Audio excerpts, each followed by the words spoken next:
Hello everyone, in this video, I will be showing you how to back up Telegram chat.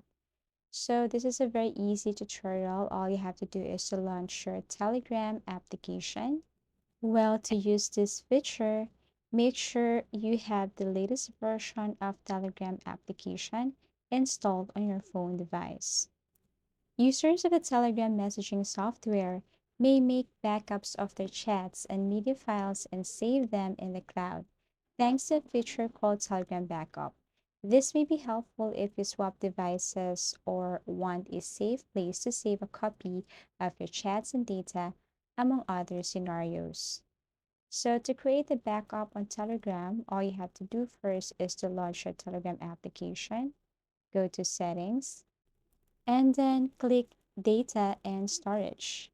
Now make sure that this automatic media download is turned on. For other Telegram application, you can see an option here that says backup or backup option. So you just have to turn that one on in order for your chats and files stored in your cloud or in your drive. As easy as that.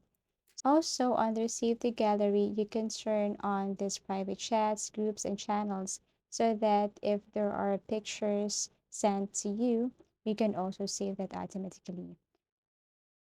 Thank you so much for watching and see you again in our next video tutorials.